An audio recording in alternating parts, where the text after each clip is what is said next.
Good morning दोस्तों। आज हम कुछ प्रश्नों की बात करना चाहते हैं जो EMRS में आपके मैथ्स के तौर पे आएंगे, है ना। तो मैथ्स में एक टॉपिक है साधारण ब्याज और चक्रवृद्धि ब्याज का, तो आप उसको थोड़ा ध्यान से पढ़ें ताकि उसमें से जितने भी प्रश्न आए आप उनको अच्छे से क्लियर कर पाएँ। तो आज हमारा पहला प्रश्न है, मूलधन दे रखा है आपको 1000 रुपये, दर दे रखी है 2%, समय है 4 वर्ष का। हमें इसमें दोनों निकालने हैं, साधारण ब्याज और चक्रवृद्धि ब्याज। ये दोनों मैंने इसलिए निकाले हैं कि आपको जो है एक साथ दोनों चीज़ों के फॉर्मूले और दोनों चीज़ों का जो कॉन्सेप्ट है वो एक ही बार में समझ में आ जाए, इसलिए मैंने ये दोनों चीज़ें एक साथ कैलकुलेट करी है। तो अब देखते हैं, इसको करते हैं। सबसे पहले हम साधारण ब्याज निकालेंगे और उसके बाद में चक्रवृद्धि ब्याज निकालेंगे। देखो, सबसे पहले तो मूलधन को समझो। मूलधन वह राशि होती है जो हम किसी और को देते हैं या कोई हमें देता है। जैसे मान लो मैंने किसी को 1000 रुपये उधार दिए हैं, है ना, तो वो जो उधार दिया गया रकम है वो है मूलधन। जिस रेट से मैंने उसको दिया है वो है दर, मतलब जिस ब्याज 2 रुपये प्रतिशत का मतलब होता है, गाँव में जैसे कहते हैं 2 रुपये सैकड़े के हिसाब से, तो उस हिसाब से 2 रुपये 2% होती है। और साधारण ब्याज जो होता है वो समय जो होता है वो होता है 4 वर्ष का। अब 4 साल के लिए मैंने किसी को 1000 रुपये उधार दिए, तो 4 साल बाद में अगर मैं साधारण ब्याज से लेऊंगा तो मुझे कितने रुपए देगा, और चक्रवृद्धि ब्याज से लेऊंगा तो मुझे कितने रुपए देगा। तो इस हिसाब से अपन दोनों चीज़ें कैलकुलेट करते हैं और देखते हैं आपको, ठीक है। तो देखो, साधारण ब्याज जो होता है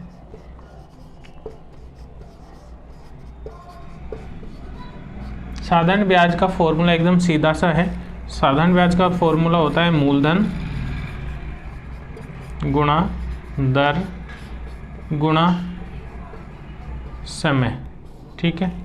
ये इसका ओरिजिनल है, बट बुक्स में ये नहीं लिखा हुआ होता है। बुक्स में इसके नीचे जो है 100 लिखा हुआ होता है। जानकारी के लिए बता दूं, ध्यान में रखना, कभी कोई पूछ ले, एक अच्छी चीज़ सीखने को मिलेगी। कभी भी साधारण ब्याज के फॉर्मूला जो ओरिजिनल होता है उसमें 100/100 नहीं होता। क्यों नहीं होता? ये बटे में 100 कौन सा आता है? आपने प्रतिशत में पढ़ा होगा कि जो यहाँ पे 2% है, ये वाला प्रतिशत जो चिन्ह लगा हुआ है, ये प्रतिशत का नीचे हम 100 लगाते हैं। तो ये जो नीचे 100 आता है ये इसी प्रतिशत को हटाने के लिए लगाया जाता है। बाकी आप पहले से ये याद करते आ रहे हो, हमने भी ये याद किया है, ठीक है, कि मूलधन गुणा दर गुणा समय बटे 100। तो एक बात थी, ध्यान रखने की अच्छी बात थी, तो नोटिस करना और गौर फरमाना इस बात पे, ठीक है, कि ये जो प्रतिशत है इसको हटाने के लिए हमने नीचे 100 लगाया है। आ गई बात समझ में? ठीक है। अब देखो, साधारण ब्याज का तो होता है ये फॉर्मूला, मूलधन गुणा दर गुणा समय बटा 100, ठीक है। अब ये तो निकाल लो, मूलधन कितना है? मूलधन अपने पास है 1000 रुपये, गुणा दर जो है अपने पास 2% की है, तो 2% को हटाएंगे, नीचे 100 आएगा, गुणा समय कितना है 4 वर्ष का, तो 4 आ जाएगा, ठीक है। काट लो, 2 0 से 2 0 कट गई, 10 को 2 से गुणा करेंगे 20 आ गया, और 20 को 4 से गुणा करेंगे तो 80 आ गया। तो 80 रुपये तो क्या है, इसका ब्याज है। कौन सा ब्याज है?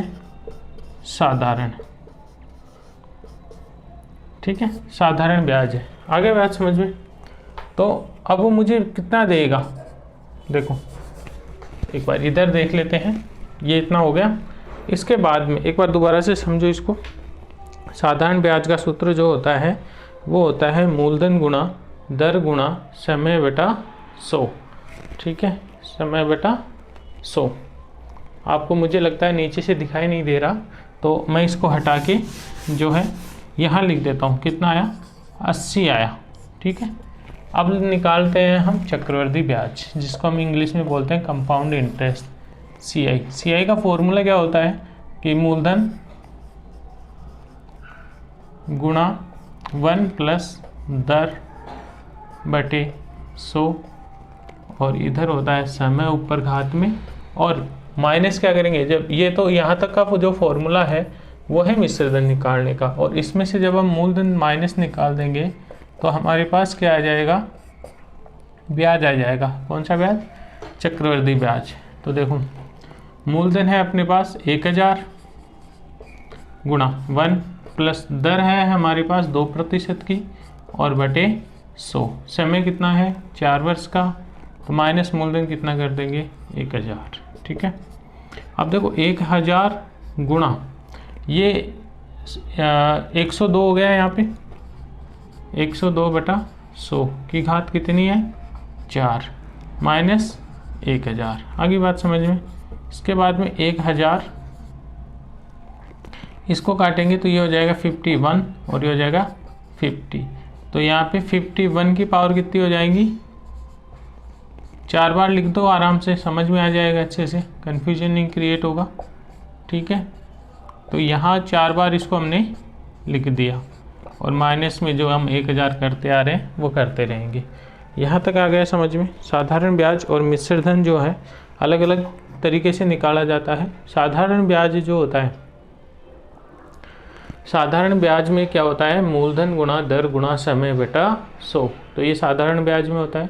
और साधारण ब्याज में जो मूलधन गुणा दर गुणा समय बटा 100 होता है, उस हिसाब से हमारा ब्याज आता है कितना? 80 रुपये। आगे बात समझ में। 80 रुपये आ गया। ठीक है। एक बार देखो, इसको हटा देता हूँ मैं यहाँ से।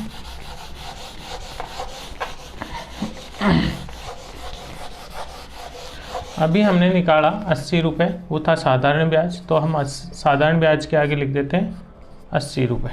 ठीक है। और अगर नहीं समझ में आए तो वीडियो को आप रोक के और बैक करके उन्हें आप देख सकते हैं वीडियो को। ठीक है। यहाँ तक हमने किया। यहाँ के बाद में देखो, इसको यहीं काट लो। 1 2 और 3 जीरो हैं, तो 1 2 और 3 जीरो कट गई। कटने के बाद में हमारे पास क्या बचा? 5। इनको सबको हम मल्टीप्लाई कर लेंगे। इनको सबको हम क्या करेंगे? मल्टीप्लाई। तो मल्टीप्लाई करने के बाद में जो आएगा, देखो यहाँ तक हमने किया। इसके बाद में हमने किया, इन सबको गुणा किया। गुणा करके हमने इधर लिख दिया है और कुछ एरर आ गया था, उसकी वजह से ये दिक्कत आई थोड़ी सी, तो आगे से नहीं आएगी। देखो 51 51 51 और 51 है, 4 बार 51 है, तो 51 को मल्टीप्लाई 4 बाई करेंगे तो ये आएगा। और इसमें इसका डिवाइड किया तो इसका ये आया 1082.43। इसमें से हम 1000 जो माइनस करते आ रहे हैं वो माइनस करेंगे और हमारा पास जो ब्याज आ जाएगा ये आएगा CI। ठीक है। CI आएगा हमारे पास, चक्रवृद्धि ब्याज। तो ये आ गया हमारे पास 82.43। अभी देखो यहाँ 80 रुपये आ रहा था और यहाँ 82 रुपये आ रहा है। तो साधारण ब्याज और चक्रवृद्धि ब्याज, साधारण ब्याज हमेशा चक्रवृद्धि ब्याज से कम होता है। और पहले वर्ष का साधारण ब्याज, याद रखना, पहले वर्ष का साधारण और चक्रवृद्धि ब्याज दोनों बराबर होते हैं। पहले वर्ष का साधारण ब्याज और चक्रवृद्धि ब्याज बराबर होते हैं। बहुत बहुत धन्यवाद। अगर आपको ये वीडियो अच्छा लगा हो, समझ में आ गया हो, तो आप इसको शेयर करें, सब्सक्राइब करें और चैनल पे नए हैं तो सबसे ज़्यादा शेयर करके आपके भाई का साथ दें, ताकि आगे भी ऐसे ही वीडियो हम लाते रहें। एक बार समझ में नहीं आया तो आप वापस से जाके देख सकते हैं। बहुत बहुत धन्यवाद।